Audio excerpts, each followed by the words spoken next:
বিসমিল্লাহির রহমানির রহিম। আসসালামু আলাইকুম। বিকেল হলেই বাচ্চাদেরকে কি দেব, নতুন কিছু আইটেম, এই পেরেশানিতে আমরা গৃহিণীরা অস্থির। সেজন্যই আমি জারিস মামা আজকে হাজির হয়ে গেছি এমন দুটো উপকরণ দিয়ে যা আপনার বাসায় ম্যাক্সিমাম টাইমে আছে। সেজন্য আমার লেগেছে ২ টা আলু। আলুটাকে আমি গ্রেট করে নিয়েছি মিডিয়াম সাইজের। আর ৪ টা লাউ শাক নিয়েছি। লাউ পাতা সোজা কথা। সেই পাতাটাকে আমি কুচো করে নিয়েছি।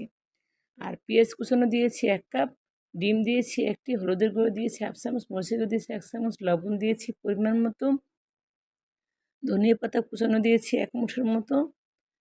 আর এখানে চালের গুঁড়ো ইউজ করেছি ৪ টেবিল চামচ, আর ময়দা ইউজ করেছি ২ টেবিল চামচ, ১ চামচ দিয়েছি জিরে ঢালা, আর ২ টেবিল চামচ দিয়েছি চটপটি যে মসলা আছে না সেটা। আপনি চাট মসলা থাকলে বাসায় ইউজ করতে পারেন। ধরুন ম্যাগি মসলা বা যেকোনো আপনি যে বাসায় যে আপনারা খান না এই নুডলস, তার যদি বেঁচে যায় যে মশলাগুলো সেগুলো ইউজ করতে পারবেন।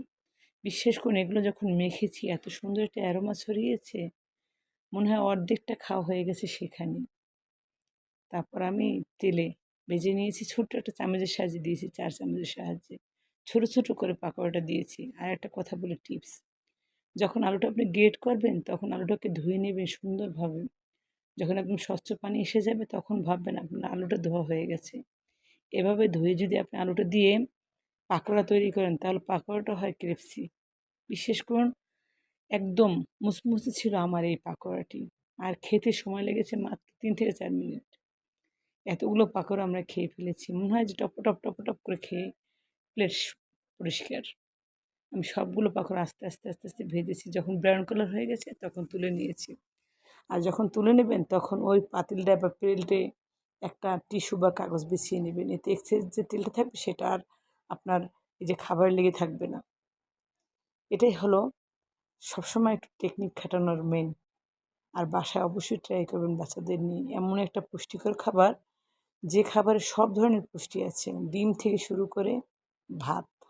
আলু তো ভাতের একটা বিকল্প। সেজন্য আপনাদেরকে অনুরোধ করব একবার হলেও ট্রাই করে দেখবেন। আর ঝালটা আপনি আপনার প্রয়োজন অনুযায়ী ফ্যামিলি মানুষের চাহিদা অনুযায়ী বাড়িয়ে কমিয়ে খেতে পারবেন। বিশেষ করুন এই ২ টা আলু দিয়ে একদম পেট পুরে বাসায় বিকেলের নাস্তা হয়ে গেছে সবার। আর এগুলো যদি আমি বাহির থেকে কিনতে যেতাম তাহলে অনেক টাকা আমার দিতে হতো। আর খাবারটাও হয়েছে স্বাস্থ্যসম্মত।